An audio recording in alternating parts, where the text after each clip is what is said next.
This channel does not promote any violent, harmful, or illegal activities. All content provided by this channel is meant for an educational purpose only.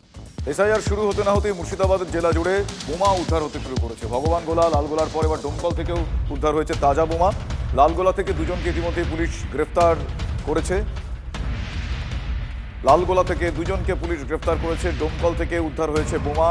মুর্শিদাবাদে একের পর এক বোমা উদ্ধারের ঘটনা ভাবাচ্ছে প্রশাসনকে, ভাবাচ্ছে সেখানকার মানুষজনকে। এসআইআর শুরু হতে না হতেই মুর্শিদাবাদ জেলা জুড়ে বোমা উদ্ধারের খবর আমাদের সামনে আসছে। এর আগে আপনাদের ভগবানগোলার ছবি দেখিয়েছিলাম, লালগোলায় বোমা পাওয়া গিয়েছিল। এবার ডোমকল থেকে উদ্ধার হয়েছে তাজা বোমা। লালগোলা থেকে দুজনকে গ্রেফতার করেছে পুলিশ।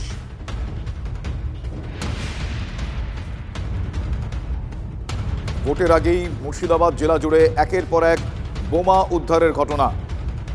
পরপর লালগোলা, ভগবানগোলা, এরপর ডোমকল থেকে বোমা উদ্ধার হচ্ছে।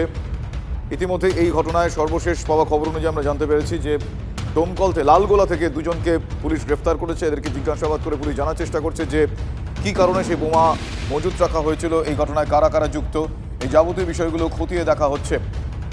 আমার সহকর্মী কৌশিক এই মুহূর্তে আমার সঙ্গে টেলিফোন লাইনে রয়েছেন। কৌশিক, যে দুজনকে গ্রেফতার করা হয়েছে তাদেরকে জিজ্ঞাসাবাদ করে এখনো পর্যন্ত কি কি তথ্য সামনে আসছে, কি কারণে বোমা মজুত?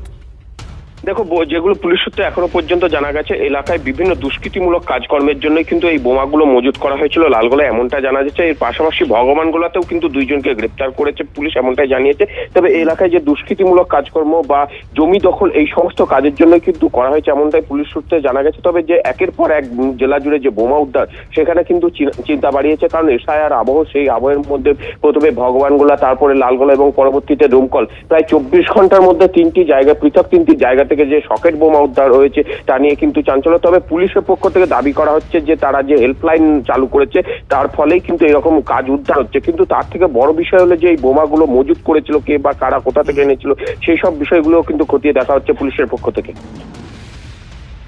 ধন্যবাদ কৌশিক।